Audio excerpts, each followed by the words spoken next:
You're listening to TFM. Want to join in the conversation and share your thoughts on this episode? Join the Babel Conference, our listeners' discussion group on Facebook. Just type BABEL into the Facebook search field, and we'll look forward to seeing you there.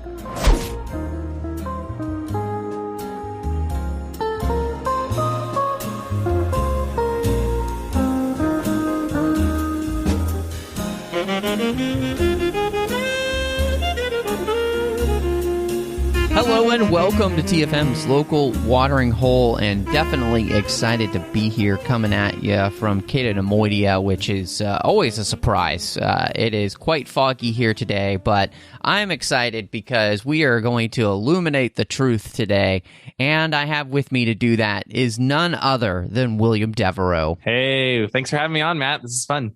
Always good to chat with you. I know. It's been way too long, and, it's no surprise that Star Wars would bring us back together again, as this week we're going to be diving into a brand new Star Wars book with the amazing character work from Mike Chen. I hope I didn't give anything away there, but we're going to be talking about Obi-Wan and Anakin and their Brotherhood, which I cannot wait to dive into with you. But before we do that, quick reminder for everybody, of course, you can find us wherever you get your podcasts. We really appreciate you listening. If you're on a place like, Apple Podcasts or Spotify, you can review or rate us, which would be fantastic.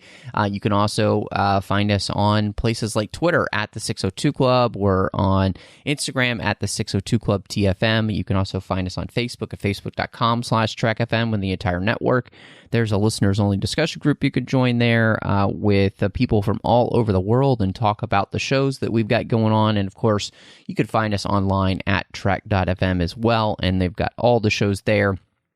I've got so much happening for you, so we hope that you will enjoy checking out everything we're doing. And if you do like all the shows, and of course you want to make sure that all that keeps coming to you, you want to go to patreon.com/TrekFM and see how you can be part of the team. There's no way with everything that we're doing here we can do it alone. And so go over to patreon.com/TrekFM and join us and help us make sure all of these shows keep coming to you. So one of the interesting things about this is that this book, William, takes place following Geonosis, but before the Clone Wars begins, in the sense of the TV show. Mm-hmm. And so I wanted to ask you, as we got started setting up this book, and having that as our foundation of where we're going to be timeline-wise, how did you feel about that? Because, the movie and the TV show don't make it feel like there is too much time that happens between episode 2 and when the show begins.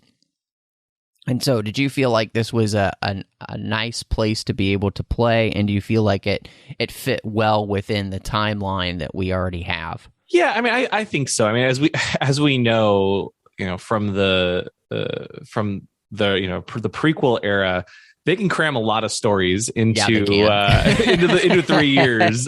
Even though like we have a TV show, we had countless books and comics during that are now legends. They really packed a lot into there, and so I never really taken it as a literal. Never really tried to map it out and say, okay, does this exactly fit in the into 3 years? But I was surprised by the setting, because it allowed us to get some new introductions and character moments, and really kind of dig into the early days of Anakin as a Jedi Knight now. Yes. And so I really enjoyed the setting, and it probably was one of the very first missions after Geonosis. Clearly they've had that, how many times they've saved each other thing going on since the very beginning with the asterisk. That doesn't count. That part on Cato Neimoidia, that doesn't count. I'll see you at the briefing. Exactly. So, but no, I guess I didn't mind it. What about you? I thought that this was a really genius move on their part, because one of the things that for the timeline we know that, of course, Anakin, after Geonosis, is made a Jedi Knight, and Obi-Wan is raised to the level of Jedi Master, sitting on the council, and that's definitely something that happened, and has happened by the time we get into the Clone Wars series. Even the movie is not the original start of the Clone Wars series. If chronologically, there's episodes before that with like Cat and Mouse and all the things that are leading up to Christophsis. So we know that there are actually stories that take place before that. So I thought that this actually worked to their benefit, that there were a couple things that we didn't actually see in the Clone Wars series, and this fills in those gaps. So this is legitimately right after Geonosis, the aftermath of that. And, of course, we're showing, like you said, Anakin's first mission as a Jedi Knight, as well as Obi-Wan Kenobi's first mission as a Jedi Master on the Council, and how their brotherhood, their relationship is impacted. Yeah, exactly. That's what I loved about this book. The characterization of those characters was phenomenal. Some of the best Anakin and Obi-Wan characterization I've read. Yes. I mean, it legitimately felt like we were in an episode of the Clone Wars because of how good the relationship work was. Now, one of the things that I wanted to get into you with, and I thought was really interesting, before we talked specifically just about Obi-Wan and Anakin, was that one of the things that this allowed us to do, unlike Queen's Hope, which I am going to throw under the bus here, this book actually gives us the opportunity to explore the early relationship between Anakin and Padme in a way that has never been done before, to kind of see what those very early days of them being married are like. Yeah. And to really solidify what that relationship is and kind of give us a reason. In fact, there's a lovely description of their differences on page 33 of the physical book, where it talks about how they work together and why they work together. The fact that Anakin is all passion and Padme is all planning, and you put those two things together and it creates something that works well together. And so that was one of the things that really stuck out to me in this book, because it helped me as a fan understand what that early relationship was like, and how not necessarily terrible it was for either of them. Like, this is something that feels like it works really, really well, and they're kind of figuring one another out and what their relationship is going to look like now, especially since their whole lives have turned upside down because of the war that's raging across the galaxy.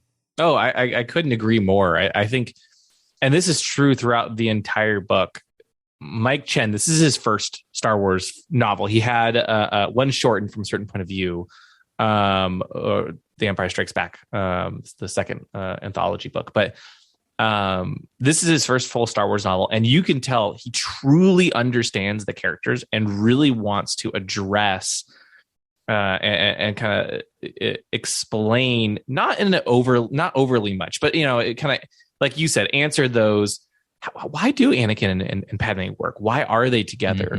And I think he does a phenomenal job of doing that, truly understanding why these characters are the way they are, how they think, and then writing such compelling moments of between Anakin, Padme, Anakin and Obi-Wan, and even the other characters as well. And that's why I loved about this book is it's just so well written. And there are times I think where he goes a little bit into fan service, or like maybe there's times where I started to feel, wow, is he over explaining some of the things that we like, the sand moments, for example. But I also laughed at that moment, too. Like it was like a love-hate thing there. Like, right. But I think I really enjoyed Anakin and Padme's relationship, and seeing how they would have to, sneak away and go on different dates. And they each organize different types of dates that they were interested in. And, it was just very well done.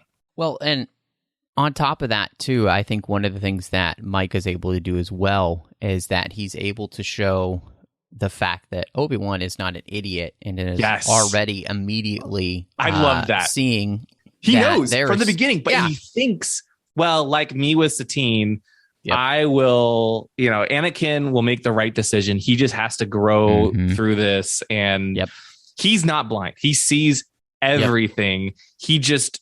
And he can feel it, too. He can feel the way in which Anakin's response anytime he sees Padme, the response of both of them to one another. I love that. He's picking up all the subtle signals, like how they're interacting. He sees it all. He notices it.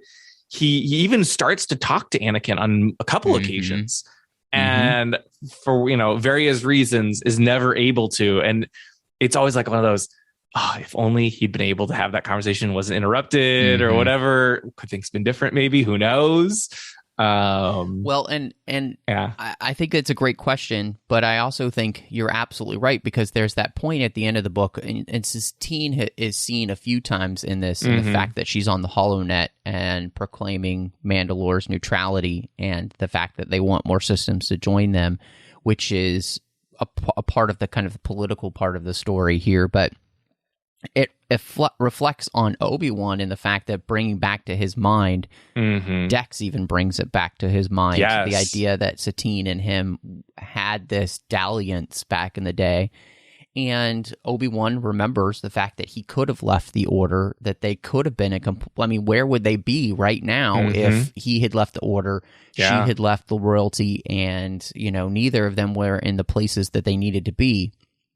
And so therefore, Obi-Wan does, like you said, he thinks in his mind, Anakin and Padme will come through this situation just like Satine and I did. As we've all kind of pieced together from the Clone Wars and everything else, we've all thought that, I think, that's what Obi-Wan's thought process was, and why he never really confronts Anakin about this, because he thinks, look, it took us a while to find our footing and to find our place. Anakin and Padme will do the exact same thing, and therefore he doesn't necessarily feel the need to talk to Anakin right away, and of course that leads to all the things that we end up seeing. But again, their relationship has really given front and center for this book in really interesting ways, and I think it's a really helpful as we move into the Clone Wars series, because I think it gives us a good foundation for why this couple is together, why they love each other, and, it gives us an opportunity to, I think, be more comfortable with them even being together, so that as things do kind of begin to fall apart, they had a firmer foundation when they began, and they clearly love one another in a way that is evident to more than just themselves. It's clearly evident to Obi-Wan, and so I really appreciated that. I totally agree. It was, and just the fact that we got more on Obi-Wan and Satine's relationship, and it was. And I guess I can't praise the characterization enough in this book. Also, can we talk for a minute about how awesome Dexter Jester is? I've always loved Dex, and getting so much more Dex content, fantastic. Yes. Well, and what I loved about that is that we've already seen the fact that Obi-Wan relies on him very much in information, and in the flow of information, and having access to information that is quicker, faster, and maybe sometimes more reliable than what you might get at the Jedi Temple and the Jedi Archives. And the type of information that he's sending to Dex to get verified, he needs it done quickly, and he needs it done in a way that is under the table at this point too. So yes, I love that whole relationship. I also love the end with Anakin being like, you should take me out to Dex's for lunch. Right. And I haven't been there in a long time. So you have this this relationship between these characters, where Obi-Wan is influencing Anakin and the things he likes to do when they're on Coruscant together, and the type of friends that he keeps, which I think is really interesting. And just having Dex there is such a great tie, because this, again, it takes place right after Geonosis, and Dex was a big part of Obi-Wan discovering what was going on Kamino, and this also, I think, helps follow up a little bit Episode 2. Yeah. This is basically almost like its sequel, in a way that really kind of brings to close some of those storylines, so that we're setting the stage for what's going to come in the Clone Wars. And I think the Dex story actually really helps with that. Yeah, I agree. What did... So we talked a little bit about, Anakin and Padme, but Anakin himself is now a Jedi Knight, fully fledged Jedi Knight. And what did you think of the storyline that Chen created here for his first missions as a Jedi Knight, and what those meant for him, and kind of reflected on him, on who he's going to become? And also, just how they were completely out of his comfort zone in many ways. Yeah. I was surprised, because going into this book, it's called Brotherhood. I was assuming it was just going to be a classic Anakin and Obi-Wan, together the whole time mission. And as it turns out, they're not together the whole time. They spend a large portion of the book separately, and that really makes it more of a challenge for Anakin in many ways, because he's off on his own. Obi-Wan is off on his own. Obi-Wan's trying to go, figure out, did the Republic cause this bombing? Did the Separatists someone else? Anakin is back home in many ways for quite a bit, and off on his own adventures, kind of trying to help Obi-Wan from afar. But it challenges Anakin and makes him kind of learn to be on his own, because really is the first time he's been on his own. I mean, I'm sure there were occasions when, as an apprentice, he was not by Obi-Wan's side, but this is the first time where now he's in control. He's being viewed differently by the clones, by, he's now a commander. He's not just an apprentice, or general, actually, not just an apprentice. And we start to see how his relationship with Mil Albeth is kind of laying the groundwork for him to become a master and train Ahsoka in the future. But he's kind of learning. He doesn't want to be a master. Even at the end of this, he doesn't want to be, but he's learning those skills and learning how to help this girl. Yeah, I thought it was really interesting that one of the things that we challenge Anakin with from the beginning is teaching. Right. Oh, yeah, because he's with all the Padawans and the younglings, and he's trying to give them the wisdom that he learned on his journey to becoming a Jedi Knight, which is not something that he's comfortable with. He's absolutely comfortable with, showing people lightsaber technique. But when it comes to in-depth discussion about the esoteric nature of the Force and the things that he's learned in his journey to becoming a Jedi Knight, that's not something he's really comfortable with. And so what we get here is a very interesting look through Anakin's relationship with Mil Albeth, where he's confronted with basically somebody who was like him, coming into the Order, who feels different, feels the Force differently than most Jedi, and is not sure if she wants to be in the Order because of the fact that everything is moving towards, at a rapid pace, more violence. And violence through the Force to her makes her sick. Right. And so we kind of come to this place where we have this kid who is unique, different, and somewhat special, much like Anakin was when he came, and isn't sure whether or not the decision that they've made to be at the temple is the right one. And so Anakin is forced in many ways to help this kid figure out whether or not this is going to be the right place for them, and be okay if they choose not to be there, which is fascinating because obviously we know what's going to happen with Ahsoka and his frustration of the fact that she's going to leave the Order and leave him, he feels like. And here, he makes a completely different choice, and it's a really interesting setup for everything that's going to happen. And Anakin walking through this without necessarily the help of Obi-Wan right by his side, the way he did with Ahsoka, also makes this very different. And so, and he learns to trust her in a way that allows her to make her own decision at the end, and for him to say to even Yoda, she deserves to be able to make the decision. I've learned to trust her instincts, and we should trust what she says in a way that, of course, he doesn't ever do with anybody else.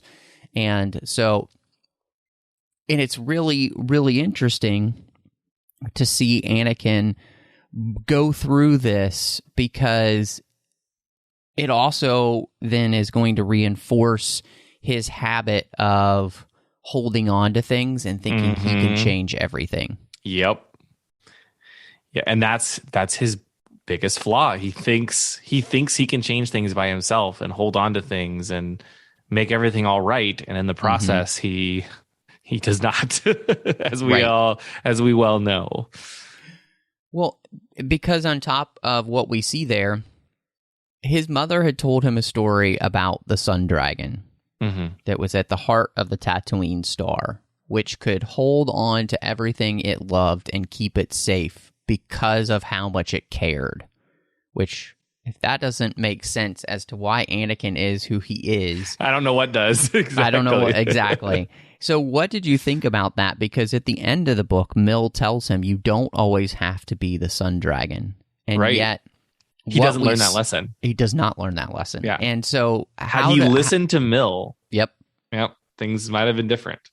Well, not only if he had listened to her, but if his actions had been like they were in taking care of her and helping to teach her in many ways. Like, it's not an official Padawan master relationship, but how he deals with her as basically a Padawan and gives her the choice to make, and then allows her to live that choice out, even if it's not exactly what he would choose for her. He lets her go.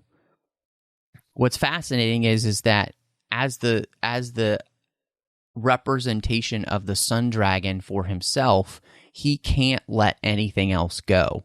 He won't let Obi-Wan go. He won't let Padme go. He won't let the Order go. He won't let Palpatine go. He won't let anything else go. He thinks he can protect it all if he just cares enough. And it goes to show why this character is going to fall apart in the end, because his cares are going to become so divided that he can't actually hold on to everything. Exactly. And then again, that's where the characterization is just so well done. I feel like Mike Chen may know these characters better than almost any other Star Wars author, and he really does. And what's great about, of course, Dave Filoni knows this. George, of course, knows this. But, in the Clone Wars, you can't really spend as much time getting into Anakin's head and into his thought process. And it's just not something you can do in a television series. And absolutely, this book is able to do that and really break down why Anakin thinks the way he thinks, and even showing, as you said, the fact that it was something about the tale about the Sun Dragon. That's something his mom told him all the time that dramatically shaped the rest of his life in ways she and he could never have imagined, and really influenced how he sees the world and how he holds on to things to such an extent. Yeah, 100%. And I think it is a nice explanation finally to the inner working of Anakin Skywalker's heart and why it is that he goes down the path that he does. And I think Mike created a really good story that connects with all of the things we know about him, from what happened with his mother, what happened with Qui-Gon, and his relationship with Obi-Wan, and of course Padme and Palpatine. You take all of these relationships and you put them in a blender with that story as the foundation of who he is as a person, right? And it absolutely creates the ability for heart suicide. You know, like he's not going to be able to hold all of these things in his heart the way that he wants to, because they're all going to be divergent loves, and you can't deal with each one and hold on to each one the same way, or you're going to be pulled apart. You're going to be ripped apart, and that's exactly what happens to Anakin in the end. Is he's just ripped apart. And it's a difficult story, but the setup here, I think, is fantastic. So, yeah, we haven't talked a lot about what actually happened that's leading Obi-Wan on this mission. Much like, in Episode 2, he's on another fact-finding mission. He's on another detective mission. So, what did you think of the story of the neutral world of Cato Neimoidia being attacked, and the fact that the information that they're getting at the beginning points to the Republic being involved, and before we know any of the information of whether that's true or not, that Dooku starts getting on the airwaves pointing fingers at the Republic and using this kind of fake news type of mentality to push the Republic into actions it might not be wanting to take in the first place. It's classic Dooku. It is, and that's, I think, what I loved about it. It was, you have this neutral world that is all of a sudden bombed, and then the Republic is basically framed. And I feel like anyone really paying attention should have realized he's reacting a little too quickly, and like, oh, we couldn't be us. We promise. See, and yeah, we promise. Like, we promise it wasn't us. The Republic hasn't said anything. Look at the evidence. Ooh, like, it's a little bit suspicious, and I kind of wish the Cato Neimoidian government had paid a little closer attention to that. But it is a classic Dooku move, and it creates this very interesting dynamic where Obi-Wan is forced to consider, could it have been someone? Of course, the Republic would never officially authorize this, but could it have been, someone on the Republic's side who could have done this? Could it have been? And I think for the reader, we also wonder, is it Palpatine? Could Palpatine have ordered someone in the Republic to commit this act in order to throw the galaxy into more chaos? And so it's really interesting. And the whole time, Obi-Wan, because he's Obi-Wan, and I love Detective Obi-Wan. It's great. He tries to make sure he does the investigation honorably and honestly, and make sure that, if it is the Republic, he needs to be dead certain before that's revealed. But he's willing to consider that if that's where the evidence points and that's what he discovers. And it creates this really great dynamic where he's kind of forced to think, could it have been the Republic? Now it turns out it's not, of course, which we all suspected, right? But it definitely puts Obi-Wan in an interesting position where he's supposed to keep the peace and actually also prove how he is the negotiator, how he gets that that nickname that he has in Revenge of the Sith, and actually Kenobi, Anakin, you know, exactly. We see Anakin's, you know, the hero of no fear nickname kind of come about as well. But you know, it does kind of show why he gained this status and this why this reputation as a negotiator. And it's a great dynamic, and the fact that we are also getting introduced to Asajj Ventress for the first time, as well as this mysterious person who comes in and is kind of from representing the separatist army, trying to make sure that the investigation is handled fairly. Of course, it's not fair, but I loved it. I guess I loved it. Yeah, one of the things that I thought was really well done with the storyline here, as Obi-Wan is trying to figure it out, is the whole question of who did this and why. And the fact that Dooku jumps on the airwaves immediately and forces the Republic into a position which is that they will not be sending the Chancellor, which if they sent the Chancellor to Cato Neimoidia, that would require tons of security and would basically look like an invasion force. So Obi-Wan's idea then is to nix all of that and to go himself. And again, Dooku forces them into making it only Obi-Wan. He can't contact the council. He can't contact anyone outside. He's completely on his own. So we're going to isolate him. And Dooku is speaking to everyone on the HoloNet and accusing and putting the accusations out there before we know anything. And this is where a big part of the story comes in, which is Obi-Wan finding out information to which he doesn't actually have full context to, and understanding that facts without context mean nothing. Yeah. They can be just as false as if you had false facts.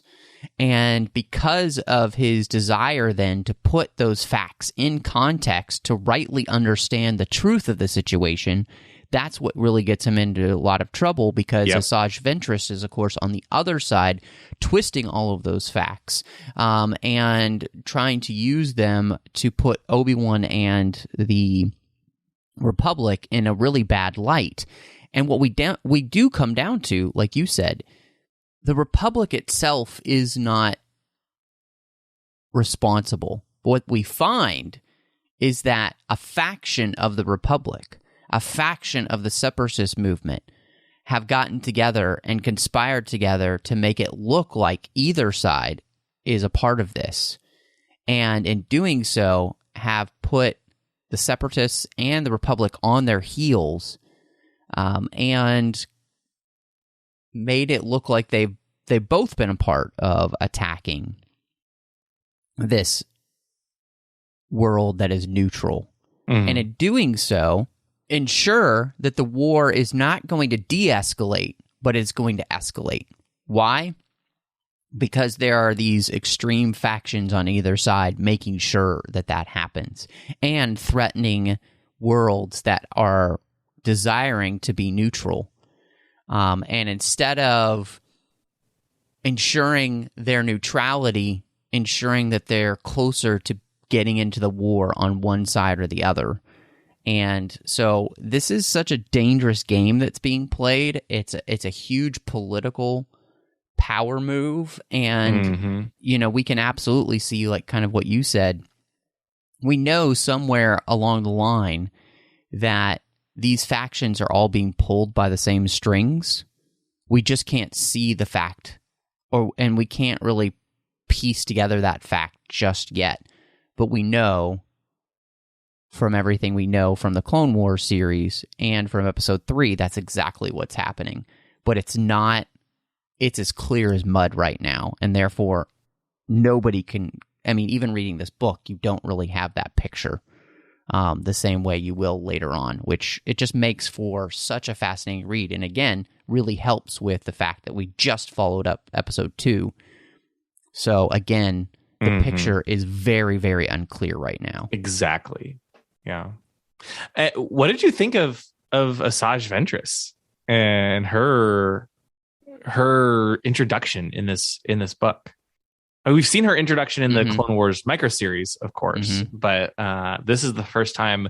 Yeah, and it was interesting because as I was reading, I realized, oh yeah, I guess we never really did officially see when they met. Kind of assumed in the Clone Wars, but yeah, we thought it was in Cat and Mouse, I believe, or the episode right after that where they're on the planet, and right.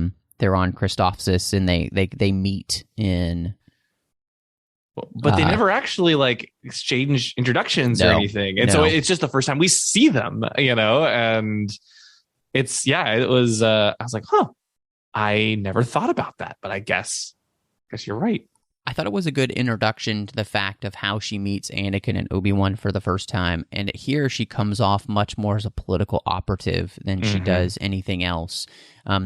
And she's the one who is speaking into the ears of the extremists, specifically here on Cato Neimoidia, and inflaming their hearts towards more extremism. And so her relationship with Qatar and the way in which she is ruining that relationship between Ruug and Qatar, and the way in which she basically plays the Palpatine to Qatar the same way that Palpatine plays to Anakin. Right. And Obi-Wan's relationship.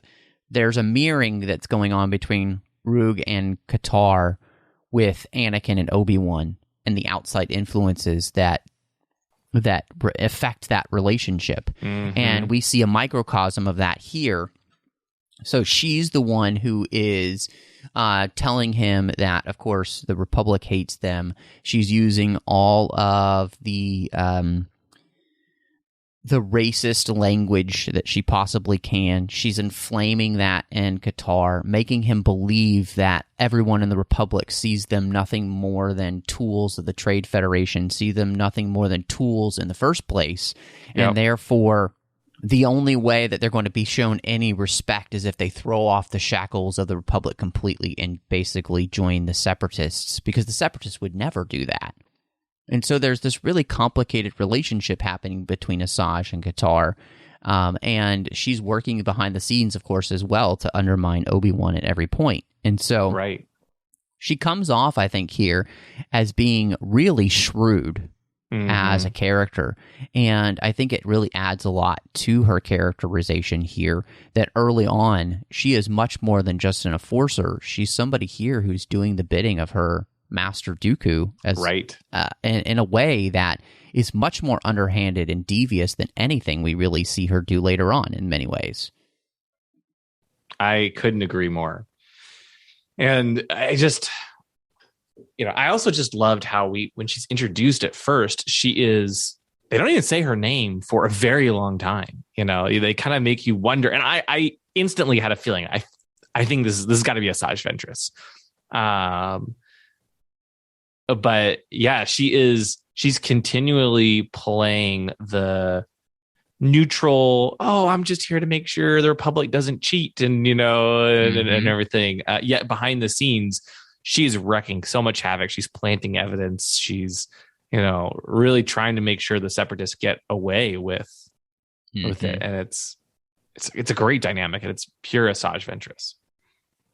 Yeah, I think it really works for the story, and it gives us an opportunity to be introduced to the character for the first time, especially if this may be somebody's first introduction because of the book to her. I think it's a great introduction.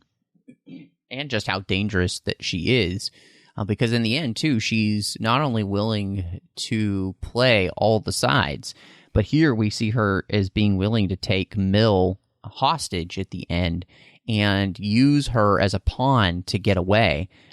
So we see how ruthless she is then as a character as well. And so I think all of that is done to perfection. And, that leads me to the fact that at the end of the book, Mike Chen calls out specifically that Ruug, for him, is akin to the character of Kira Nerys from Deep Space Nine, who was originally a Bajoran terrorist who helped fight off the Cardassian yoke and free Bajor, and then, of course, has this really difficult relationship with Captain Sisko and the Federation until she comes to trust them because their actions show her that she can trust them. This character, I think, is so wonderfully done because this is somebody who has done everything her country has asked for her. Everything her people have asked for her, she has done without question for the good of her people. She's done some horrible, terrible things. And yet she's done it for the Neimoidian people. And yet, there's a part of her that is willing to see past her nationalism to people that engender trust, which is why she ends up trusting Obi-Wan. Even though they don't have the strongest relationship in the sense that they kind of hide some information from one another at certain points, and she becomes this character that is an arbiter of trying to tell Obi-Wan, look, you don't understand how this all works. And I do, which is I'm the type of character that ends up being the arbiter of what people think of as true by the actions that we take in the dark that create the narratives that you end up believing, and Obi-Wan doesn't realize that until it's too late. Because they're the ones, it's people like her that frame the context. She's the type of character who helps frame the context for what we're going to get for the information that comes out. Yeah. And Obi-Wan doesn't realize that. You know, he believes that the truth of the facts will lead to the correct context and people understanding what happens. And he doesn't really see the fact that that actually gets manipulated so that then politicians can use that for their purposes and for their gain. And I just loved her character. I thought it was really, really interesting. And I loved her relationship with Obi-Wan and how informative it is to him as a person. But just how much they learn to trust one another, I think, is an indication of the war could have gone completely differently if more people had been like Ruug and Obi-Wan together, working together to try and solve these problems. Yep. I agree. I agree. And it's, you know, they have to learn to trust each other. They have to learn she has to learn how to deal with her friend who's a traitor, you know, and it creates this great dynamic where, you know, she's not sharing information with Obi-Wan. Obi-Wan's not sharing. Well, she's kind of saying she has information, but not sharing the details. Obi-Wan's doing an investigation. It's starting to look bad, so he doesn't share it, worried that it might get the wrong narrative out. And in the process, he actually, you know, for a brief period at least, you know, makes her start to doubt him and wonder, is he telling the truth? So yeah, it's so interesting. Yeah, I just I think it's really well done. I think the thing that I love most about it is how nuanced it is. It's not an easy relationship, and it's not an easy book for what it's talking about and how difficult all of these issues are. And of course, when you compound that with the fog of war and the underhanded nature of everybody on each side working towards what they want instead of what's best, I mean, it's phenomenal. And I think that's the thing that I'm most struck by. And we haven't actually just talked about Obi-Wan himself. But one of the things that I thought was really, really interesting for what we get in the story is there's a part where Ruug thinks to herself, Obi-Wan is too good for a galaxy at war. And it was a clear indication that she understands that this is a man who doesn't have a untruthful bone in his body. And it is that belief in the truth. It is that belief in the good of people to which makes Obi-Wan somebody who just doesn't quite get how dirty the galaxy is. Mm-hmm. And sometimes puts him at a disadvantage.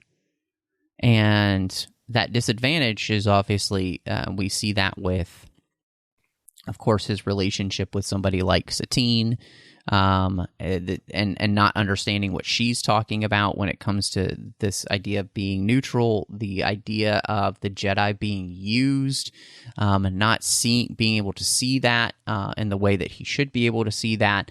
All of these things, we see this character who is ill-equipped in some ways to deal with the treachery of the galaxy at this time period. And because he, in some ways, like Anakin, believes in the good of things more than he ought in this, and he has a little bit less of the Qui-Gon in him that he needs, which is the questioning.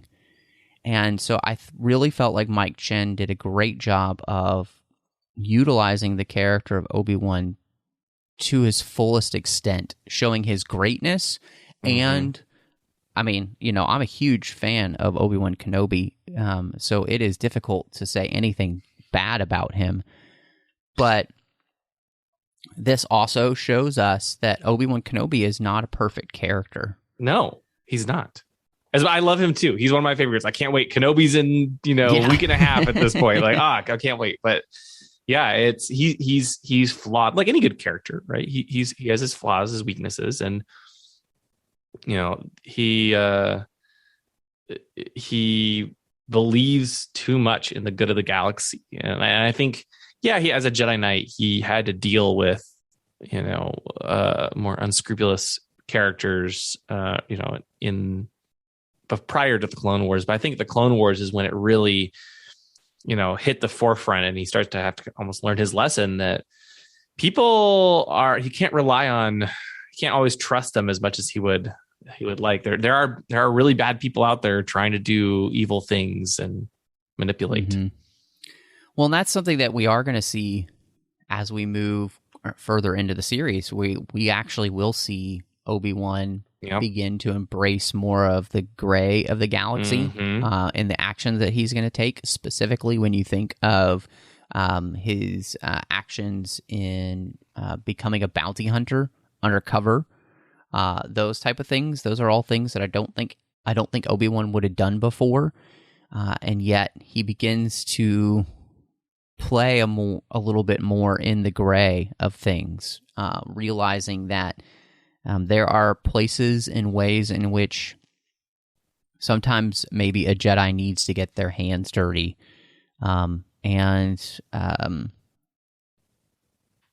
It kind of, in some ways, and I hate to say this, but I think in the end what will happen is it's going to kind of sully his character a little bit.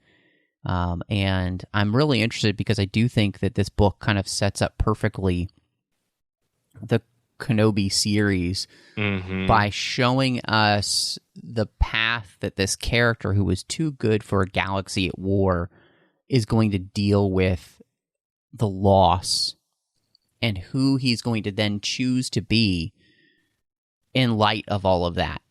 And I think that's really what the show is going to be about, which is his choice of what to do after everything is gone. Does he still find that good heart in him and choose to believe in the good, or does he let it all go and become a hermit and barely do his job protecting Luke and just not care? Like, right. I think those are some big questions, and I think this book kind of sets the stage for that really well. I agree. And I hope we get it sets the stage perfectly for Kenobi, and I am so excited about that series. But I do hope we get another Anakin and Obi-Wan book from Mike Chen. I mean, yes. I'm sure based on how he wrote all these characters, I'm sure he could do any of the characters in Star Wars wonderfully.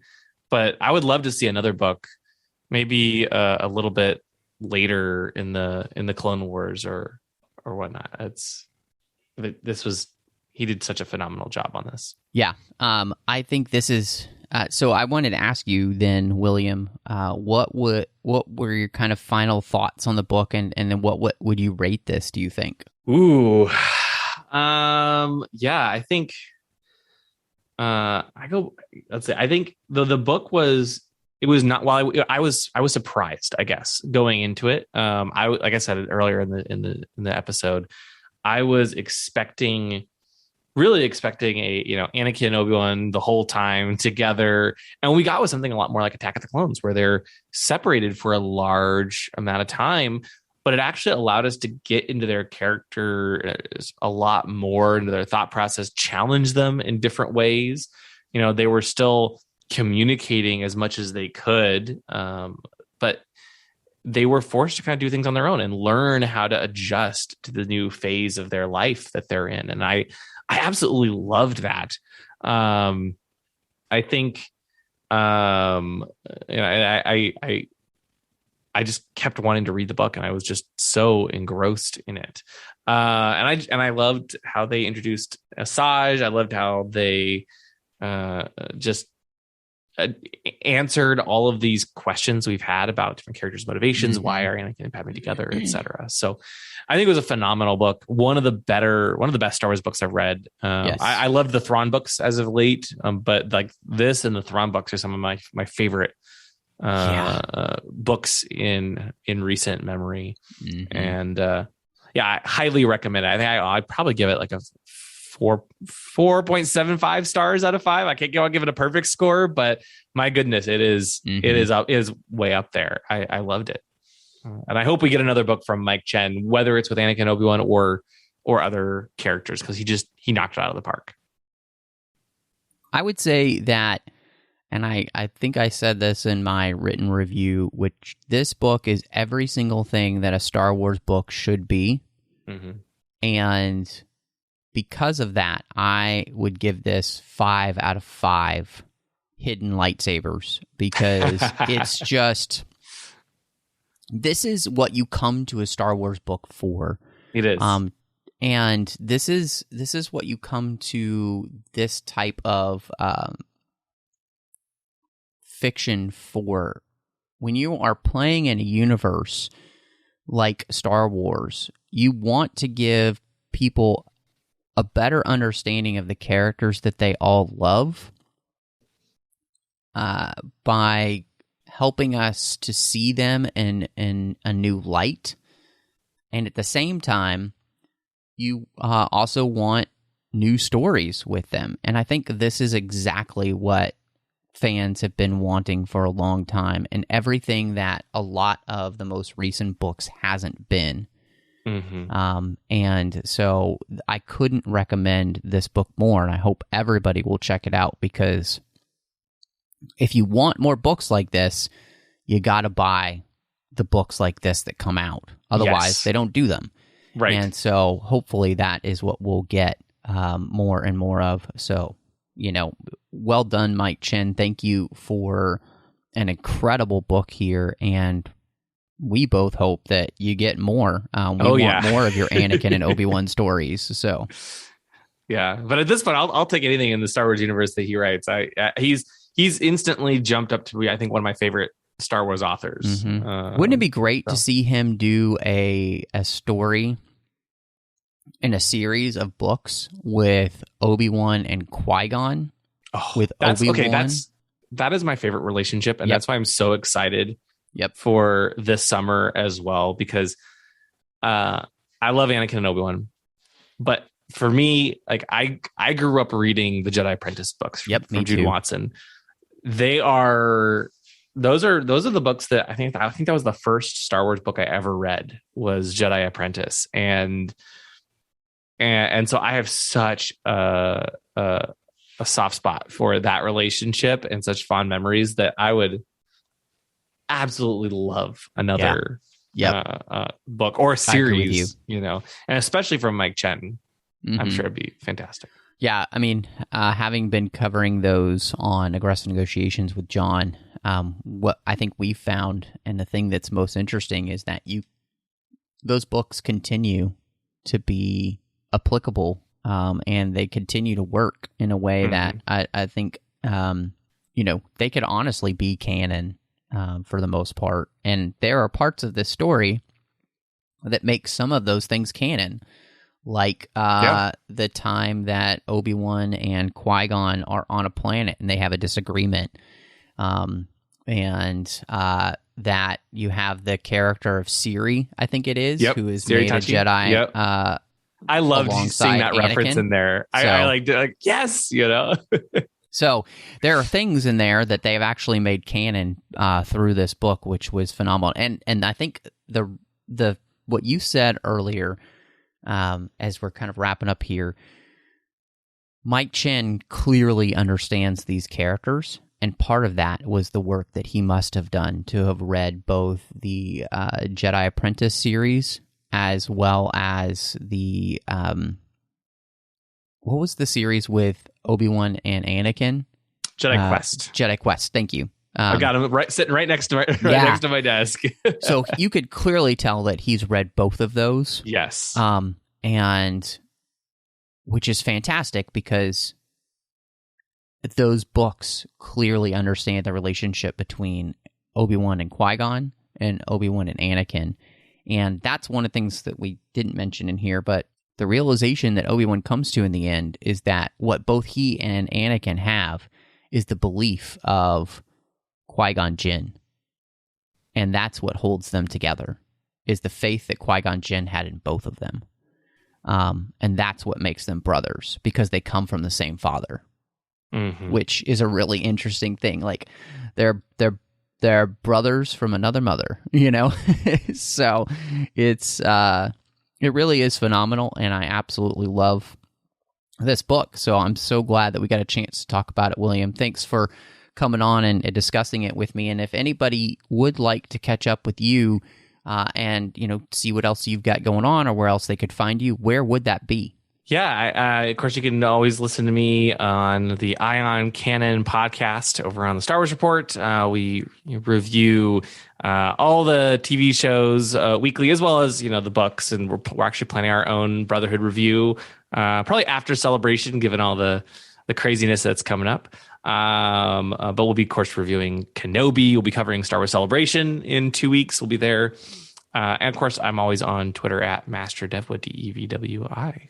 Awesome. And of course, you can find me all over social media under the name MattRushing02. You can also find me here on the network doing so many different shows. So I'm doing pretty much every single show on the network right now, except for Interface. So just look for me on all those places like the 602 Club or, of course, Artificial Tango, Saddle Up, and all of those type of shows. You can also find me on the Nerd Party Network. I have 2 shows. One is completed. One is called Owlpost with Drea Kaufman. We talked about every single chapter of the Harry Potter series, one chapter at a time, which is a blast. And then you can find me on the aforementioned Aggressive Negotiations with John Mills, as we are talking about Star Wars each and every week. And, as we mentioned, have been going through the Jedi Apprentice series and fantastic books, so you can check out those episodes as well. But thank you so much for joining us. Oh, of course. Thank you so much for having me on. It's always a pleasure talking with you and discussing Star Wars, especially for such a fantastic, fantastic book. That, again, yes. I hope everyone goes out and buys, because it is excellent. We need more of them. Yes, we do. And may the Force be with you.